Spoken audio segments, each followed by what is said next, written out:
কলকাতার new town থানার সঞ্জীবা গার্ডেনের সেপটিক ট্যাঙ্কে একটি মরদেহের খণ্ডিত অংশ পাওয়া গেছে। এটা বাংলাদেশের নিখোঁজ এমপি আনোয়ারুল আজিম আনারের বলে ধারণা পশ্চিমবঙ্গ সিআইডি পুলিশের। তারা জানিয়েছে, ফরেনসিক পরীক্ষার পর এ বিষয়ে পুরোপুরি নিশ্চিত হওয়া যাবে।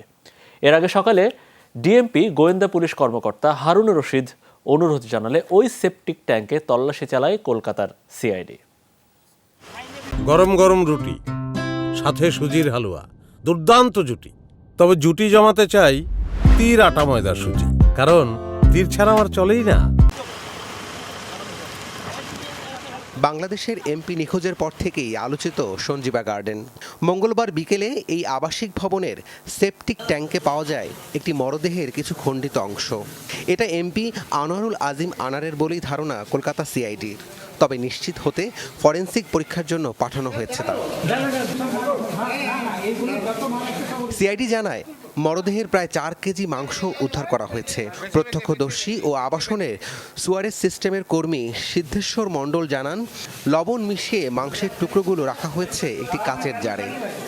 যেনাকে খুন করা হয়েছে ছোট ছোট পিস করে, মানে প্যানের মধ্যে দিয়ে ফ্ল্যাশ করিয়ে দিয়েছে, ফ্ল্যাশ করে সেই মাংসটা ফ্ল্যাশ থেকে পাইপের মধ্যে দিয়ে ম্যানুয়ালে সেফটি ট্যাঙ্কে গিয়ে জমা হয়। পরিমাণ পাওয়া গেছে 3 থেকে 4 কিলো। এর আগে সকালে বাংলাদেশের ডিএমপির ডিবি প্রধান কলকাতার সিআইডিকে অনুরোধ করেন, যে ফ্ল্যাটে এমপি আনারকে খুন করা হয়েছে সেখানকার সুয়ারেজ লাইনসহ সঞ্জীবা গার্ডেনের সেপটিক ট্যাঙ্কে তল্লাশি চালানোর।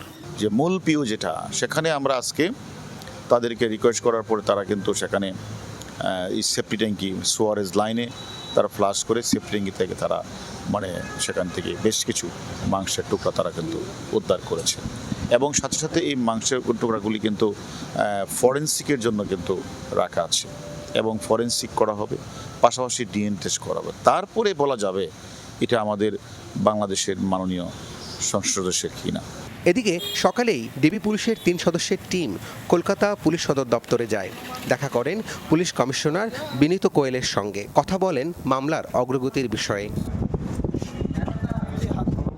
রাফি সিদ্দিকী, যমুনা নিউজ, ঢাকা।